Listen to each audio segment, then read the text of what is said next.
License, insurance, and registration, please.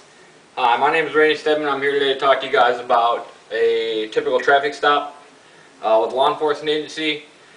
We're going to cover 3 different phases of the traffic stops. There's phase 1, which is vehicle in motion, phase 2, which is stopping the vehicle, and phase 3, which is personal contact. Phase 1 begins when you see a vehicle violate a traffic law, runs a red light, stoplight, fails the turn signal.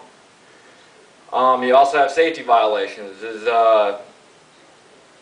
flat tires, broken windshields, obstructing the view.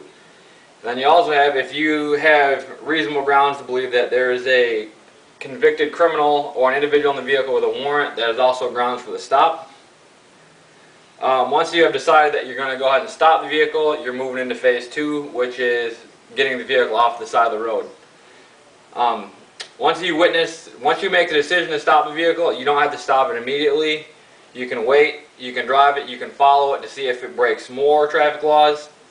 If you suspect they're drunk, you may follow it, or if you just don't feel that stopping the vehicle on a busy road, on a highway, you can follow it to a less congested area to stop the vehicle.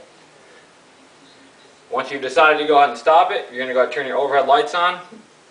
Instruct the vehicle to pull off to the right side of the road. At that point, you're going to pull in behind him. You're going to leave about a car length between you and the vehicle in front of you. You're going to cant your vehicle slightly off to the left side, placing your engine block between the driver and you. So should the occupant of the vehicle turn around and begin to fire a firearm at you, you have a solid steel engine block to protect you from incoming rounds. Once you've done that, you're going to turn your wheels all the way to the right side of the road. In the case that a vehicle driving down the road strikes your patrol car, it's going to push it out into traffic instead of into the back of the patrol car, or worse yet, you standing on the side of the road. Once you've done this, you're going to do one of 2 things. You either have an in-dash computer system, and you're going to type in the license plate numbers. You're going to bring back the vehicle's information. Is it valid tags? Does it have valid insurance? Who's the driver? Is the driver wanted? Does he have warrants? Does he have prior convictions? If you don't have an in-dash car or an in-dash computer, you're going to go ahead and call your dispatch, which is what we do here at Fort Stewart. We call a central dispatcher, 911 operator, and they bring this information up in the Georgia database. At this point, you're going to call and notify dispatch that you're going to go ahead and approach the vehicle for the first time. As you approach the vehicle, you can approach on the driver's side or passenger side. I personally prefer the passenger side because you're out of traffic. As you approach the vehicle, you're going to press down. If it's a hatchback SUV, you're going to press down on the back of the hatch and make sure it's closed. And if it's a car, you're going to press down on the top of the trunk. This does 2 things. One, it ensures that the trunk or deck lid is closed. In the past, they've had people come out of trunks and hatchbacks and attack officers. And secondly, this puts your fingerprints on the car. So should the vehicle run and claim that they didn't have any contact with law enforcement and you don't have in-dash camera system, your fingerprints are physically on the vehicle.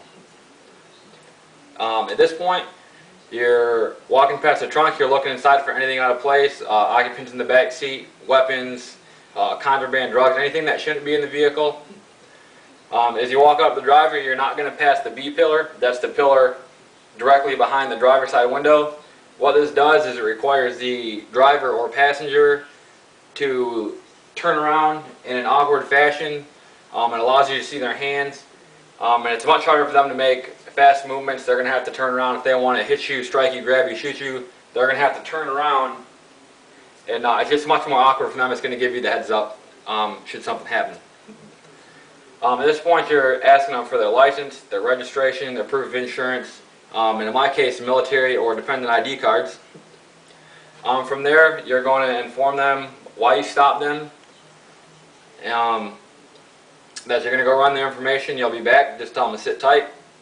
At that point, you're going back. You're going to either A, run it in your in-car computer, or B, you're going to call into dispatch, driver's license number, who it should come back to, and where that individual's license is out of city and state. From that point, the computer or dispatch is either going to tell you They have a valid driver's license. Any restrictions, i.e. contact lenses, corrective lenses, cycling, if they're driving a motorcycle, they have a cycle endorsement on there, CDL endorsements, commercial endorsements if they're driving a taxi or a limo. At this point, if everything checks out okay, you're going to either A, go ahead and write them a ticket, or you're B, you're going to let them go on a verbal warning. Us being in the military, we have a third option. We have a DA Form 1408, which is it is a traffic citation that it doesn't have a monetary fine that goes with it. It goes to the service members' chain of command, and the chain of command deals with the punishment there, whether it be defensive driving classes, driver safety, accident avoidance, whatever the case. They have many options that they can choose from to dole out punishments rather than points on your license and monetary fines. From that point, you're going to call into dispatch, and you're going to let them know that you're on a second approach or reapproach of the vehicle.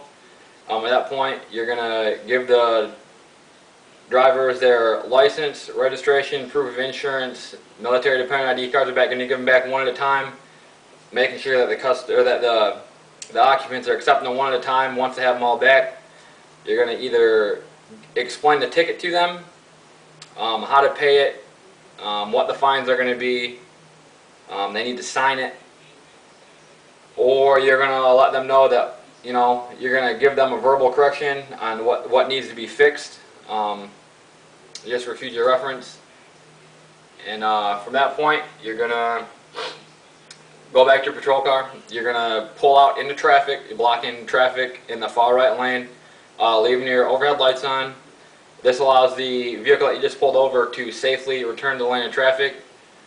From that point, you're going to shut your overhead lights off and equipment. You're going to call into dispatch. You're going to let them know what the verdict of the traffic stop was, whether it was released on a verbal, released on a citation, or released on a 1408, whatever the case may be.